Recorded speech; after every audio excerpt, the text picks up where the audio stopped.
میں قبرستان جانا جائز ضرور ہو سکتا ہے لیکن سنت نہیں ہو سکتا ہے۔ علماء کے لیے تو جائز بھی نہیں ہوگا، علماء کے لیے تو جائز بھی نہیں ہوگا، اس لیے کہ محدثین نے یہ اصول لکھا ہے کہ جو مقتدا ہو، جو امام ہو، اگر وہ جاتا ہے تو لوگ یہ سمجھیں گے کہ اس رات میں جانے میں ثواب ہوگا، اس لیے تو ہمارے امام صاحب وہاں نظر آئے تو اب لوگ جو جائیں گے وہ ثواب سمجھ کر جائیں گے، اس لیے امام کے لیے جانا جائز نہیں ہوگا۔ باقی اگر عامی شخص جانا چاہتا ہے تو وہ جا سکتا ہے لیکن سنت سمجھ کر نہ جائے۔ پہلا مسئلہ سمجھ لیجیے۔ دوسرا مسئلہ، آقا قبرستان میں کیوں گئے؟ آقا قبرستان میں کیوں گئے؟ آپ کا جانا اتفاقی تھا یا قصدن تھا؟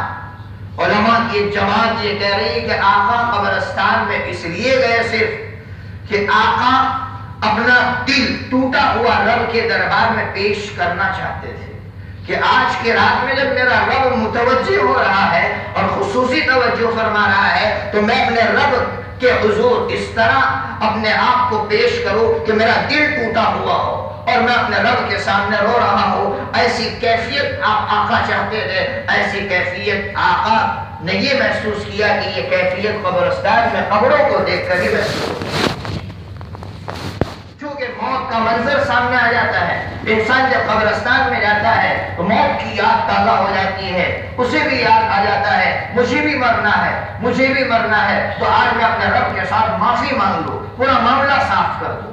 اس لیے آقا قبرستان میں گئے تھے۔ بتائیے ہمارے ملک میں کون سا قبرستان اس رات کو ایسا ملتا ہے کہ وہاں موت کی یاد تازہ؟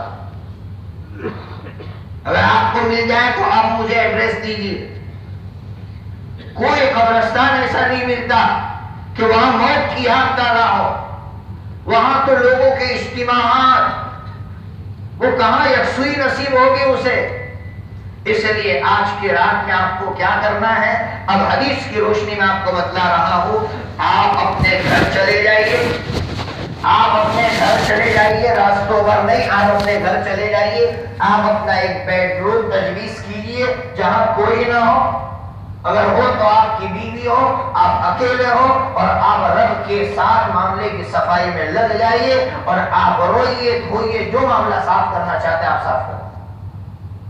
بس آپ اس بات کا خیال رکھیں کہ یکسوئی آپ کو جہاں ملتی ہے وہاں آپ عبادت کیجیے۔ اس رات کے لیے کوئی عبادت مخصوص نہیں ہے کہ کوئی یہ کہے نماز پڑھنے میں ثواب زیادہ ہے، کوئی یہ کہے قرآن پڑھنے میں ثواب زیادہ ہے۔ میں یہ کہا کرتا ہوں ہاں، خاص کر دعاؤں میں اپنا وقت لگائیے، خاص کر دعاؤں میں اپنا وقت لگائیے۔ اور ظاہر بات ہے نماز کے بغیر دعا ناقص ہے۔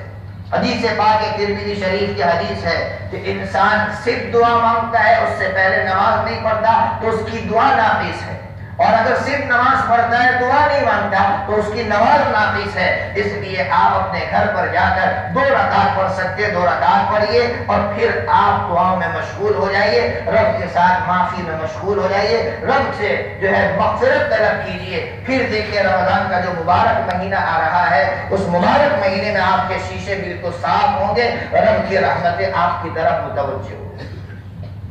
پھر جو محبت ملے گی، کیسی محبت ملے گی؟ میں آپ کو ایک قصہ سناؤں، چونکہ وقت بھی ختم ہو رہا ہے۔ بہت سے لوگوں نے حضرت شیخ یونس صاحب نور اللہ مرقدہ کا نام سنا ہوگا، جو سہارنپور کے شیخ الحدیث تھے، امیر المؤمنین فی الحدیث۔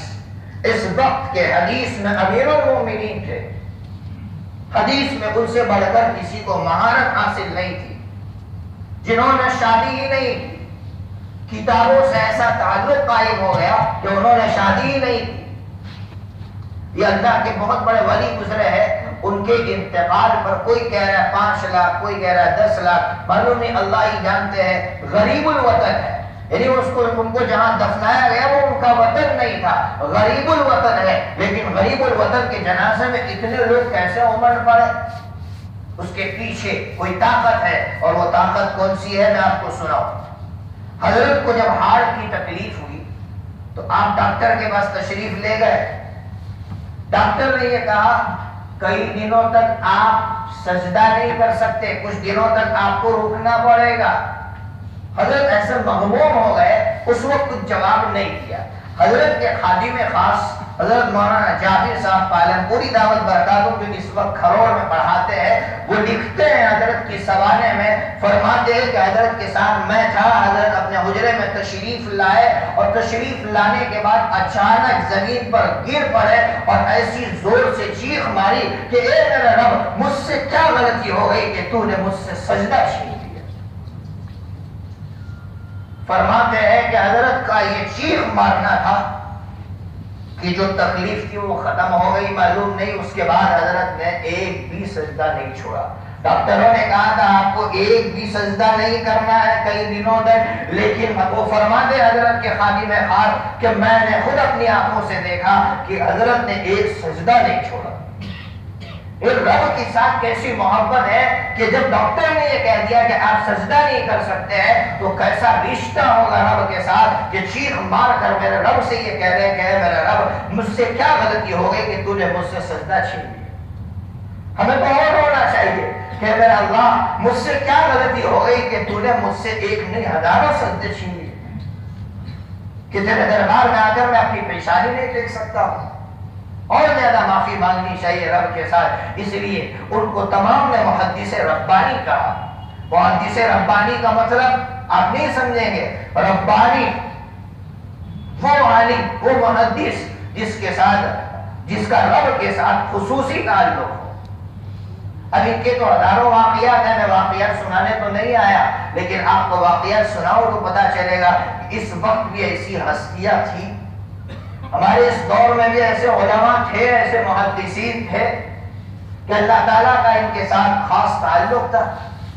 اس لیے میرے بھائیوں، اپنے رب کے ساتھ خاص تعلق پیدا کرنے کی ضرورت ہے۔ ہم لوگ دکانوں کے پیچھے بہت دوڑ رہے ہیں، مال و دولت کے پیچھے بہت دوڑ رہے ہیں، ہمیں اپنی زندگیوں میں توبہ کرنے کی ضرورت ہے کہ اب میں آخرت کی طرف دوڑوں گا، پچھلی زندگی میں جو کچھ بھی ہوا میں اس کو بھولتا ہوں۔ اللہ تبارک و تعالیٰ عمل کی توفیق عطا فرمائے۔ وآخر دعوانا ان الحمدللہ رب العالمین۔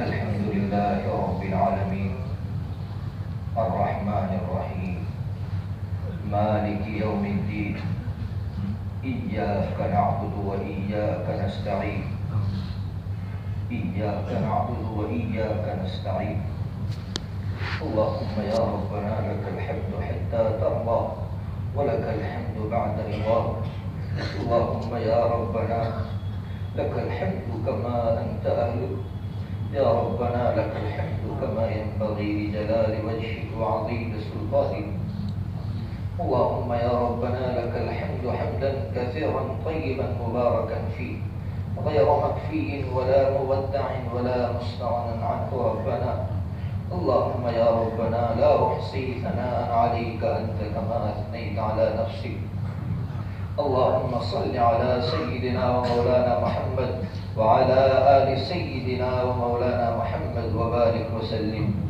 اللهم يا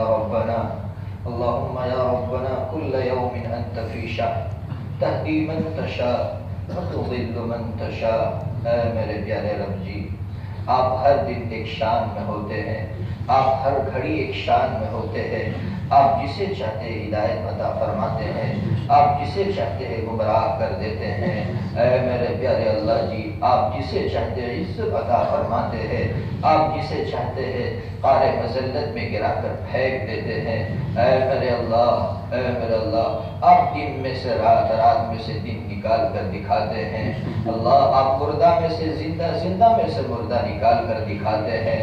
اے بڑی طاقتوں کے مالک اللہ جی، آج ہمارے دل بھی مردہ ہو چکے ہیں، ہمارے دل بھی مردہ ہو چکے ہیں، ہمارے ان مردہ دلوں کو زندہ فرما دیجیے، ہمارے ان مردہ دلوں کو زندہ فرما دیجیے۔